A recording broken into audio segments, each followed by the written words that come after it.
জাতীয় নাগরিক party NCP আমরা দীর্ঘ সময় ধরে আমাদের সর্বোচ্চ প্রচেষ্টা আমরা চালিয়ে গিয়েছি। এমন অনেকগুলো প্রস্তাবনা ছিল যে প্রস্তাবনাগুলোতে অন্যান্য দলগুলোর আপত্তির জায়গা শুরুতে থাকলেও জাতীয় নাগরিক পার্টি এনসিপি সহ কয়েকটি দলের প্রচেষ্টার কারণেই শেষ মুহূর্তে এসেও আমরা অনেকগুলো বিষয়ে আমরা একমত হতে পেরেছি। আমরা জাতীয় নাগরিক পার্টি এনসিপির তরফে জুলাই সনদের একটি আইনি ভিত্তির কথা আমরা বলেছিলাম এবং তার ভিত্তিতেই সামনে নির্বাচন যেন অনুষ্ঠিত হয় সে দাবি আমরা উপস্থাপন করেছিলাম। দীর্ঘ সময় ধরে জুলাই সনদ বাস্তবায়নের বিষয় নিয়ে ঐক্যমত্য কমিশনে আমরা আলোচনা করেছি। জুলাই সনদ বাস্তবায়নের জন্য একটি আদেশ, গণভোট এবং সামনের নির্বাচিত প্রতিনিধিদের কনস্টিটিউয়েন্ট পাওয়ার ডেলিগেট করার মধ্য দিয়ে আমরা জুলাই সনদের সাংবিধানিক বিষয়গুলোকে টেকসইভাবে আমরা অন্তর্ভুক্ত করার একটা রোডম্যাপ আমরা পেয়েছি। কিন্তু আমরা যখন জুলাই সনদের খসড়া পেয়েছি সেই খসড়ার মধ্যে জুলাই সনদ কিভাবে বাস্তবায়ন করা হবে সে ব্যাপারটা একেবারেই অনুল্লেখ থেকে গেছে।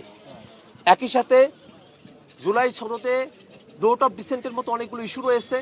সেই নোট অফ ডিসেন্টগুলোকে কিভাবে সংজ্ঞায়িত করা হবে, নোট অফ ডিসেন্টের পরিণতি কী হবে, নোট অফ ডিসেন্টগুলোকে কীভাবে বাস্তবায়ন করা হবে সে ব্যাপারটা এখনও পর্যন্ত খোলাসা করা হয় নাই।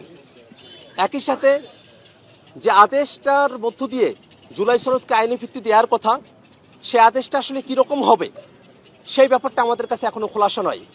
আমরা জাতীয় নাগরিক পার্টি এনসিপির তরফ থেকে দাবি জানিয়েছি, প্রস্তাব রেখেছি যেন সে আদেশটাকে জুলাই সনদ বাস্তবায়ন আদেশ বা সংবিধান সংস্কার আদেশ এমন কোনো নামে সে আদেশটাকে জারি করা হয় এবং সে আদেশ সেটা যেন জনগণের সার্বভৌম অভিপ্রায় যেটা প্রকাশিত হয়েছিল অভ্যুত্থানের মধ্য দিয়ে সেখান থেকে উৎসারিত হয়ে head of the government professor doctor Mohammad Yunus তার জারিকৃত আদেশ হয় সে ব্যাপারটা আমরা প্রস্তাব আকারে এখানে উপস্থাপন করেছি।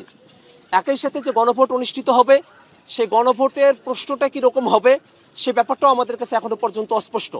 আমরা আজকে কমিশনের মিটিংকে প্রধান উপদেষ্টার উপস্থিতিতে কথা ব্যক্ত করেছি যে দীর্ঘ সময় ধরে রাজনৈতিক দলগুলো আমরা এখানে পরস্পরের নানা ধরনের রাজনৈতিক মতবিরোধ থাকা সত্ত্বেও আমরা অত্যন্ত সৌহার্দ্যপূর্ণ পরিবেশের মধ্য দিয়ে আমাদের আলোচনাকে অগ্রসর করতে পেরেছি।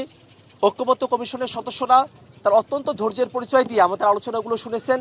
আমরা একটা পরিণতির দিকে অগ্রসর হচ্ছে, এই কারণে রাজনৈতিক দলসমূহ, ঐক্যমত্য কমিশন এবং প্রধান উপদেষ্টাকে আমরা ধন্যবাদ জানাই। কিন্তু একই সাথে একেবারে শেষ মুহূর্তে কিছু শঙ্কা আমাদেরকে দাঁড়িয়ে বেরোচ্ছে। বিশেষত বাস্তবায়নের বিষয়টা কীরকমভাবে সম্পাদিত হবে সে বিষয়টাকে জাতির কাছে খোলাসা না করে, জাতির কাছে বাস্তবায়নের বিষয়টাকে পরিষ্কার না করে জুলাই সনদকে কার্যকরভাবে বাস্তবায়ন করা, সেটাকে টেকসই রূপ প্রদান করা সম্ভব নয় বলে আমাদের কাছে মনে হয়। এই কারণে আমরা কমিশনের কাছে দাবি জানিয়েছি জুলাই সনদ বাস্তবায়নের আদেশ, গণভোট এবং কনস্টিটিউয়েন্সি পাওয়ার দেওয়া হবে। সামনের যে সংবিধান সেটা যে শুধুমাত্র সংশোধনের মধ্য দিয়ে সেটাকে টেকসই করা সম্ভব নয়। এই যে জুলাই ঘোষণাপত্রের মধ্যে সংস্কারকৃত সংবিধানের ধারণার কথা বলা হয়েছে, কিভাবে সংবিধানের মৌলিক পরিবর্তনগুলোকে সংস্কারকৃত সংবিধানের মধ্যে অন্তর্ভুক্ত করা যাবে সেই বিষয়গুলোকে জাতির কাছে খোলাসা করেই এই জুলাই সনদ স্বাক্ষরের মতো বিষয়টাতে অগ্রসর হওয়া দরকার বলেই আমরা মনে করি। 17 তারিখ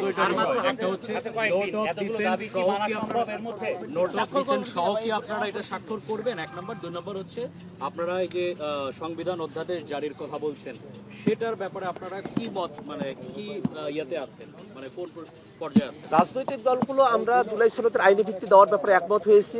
একটা আদেশ জারি করার মধ্য দিয়ে এটা করা হবে, কিন্তু সে আদেশ আসলে কে জারি করবেন, কোথায় থেকে এই আদেশ জারি করার ক্ষমতা উৎসাহিত হবে এবং সে আদেশের ধরনটা কীরকম হবে, সেখানে কি গণভোটের বিষয়টাকে পরিষ্কার করা হবে কিনা সেই বিষয়গুলো এখনও পর্যন্ত আমাদের কাছে ধোঁয়াশাপূর্ণ রয়ে গেছে।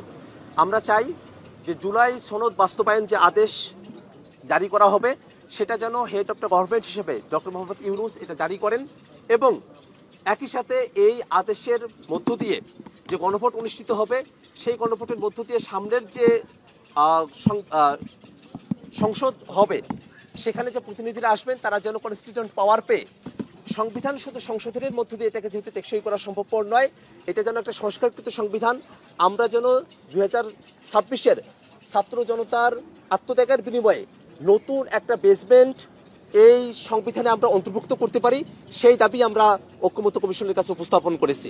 একই সাথে আমরা এই কথাও বলেছি যে এই বিষয়গুলোকে জাতির কাছে খোলাসা করা হলেই তবেই কেবল স্বাক্ষর অনুষ্ঠান বা এই জুলাই সনদ সেটা জাতির কাছে একটা পরিপূর্ণ ডকুমেন্ট হিসেবে উপস্থাপিত হবে।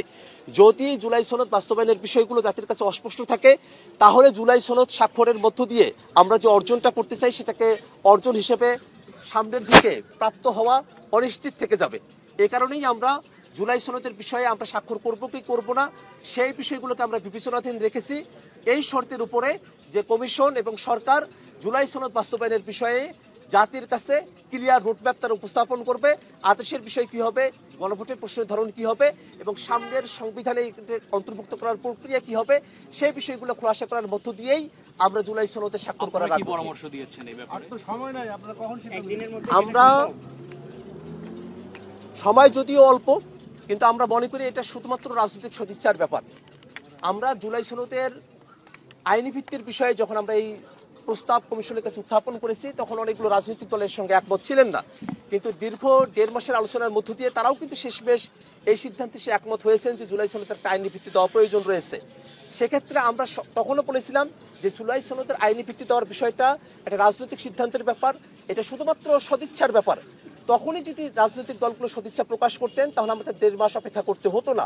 আমরা এখনো মনে করি যদি রাজনৈতিক দলগুলো সদিচ্ছা রাখে এবং সরকার যদি দৃঢ় ভূমিকা পালন করতে পারে, গণ অভ্যুত্থানের আকাঙ্ক্ষাকে বাস্তবায়নের ব্যাপারে সরকারের দৃঢ় ভূমিকাই কেবলমাত্র এই সংকট থেকে আমাদেরকে উত্তরণের পথ দেখাতে পারে।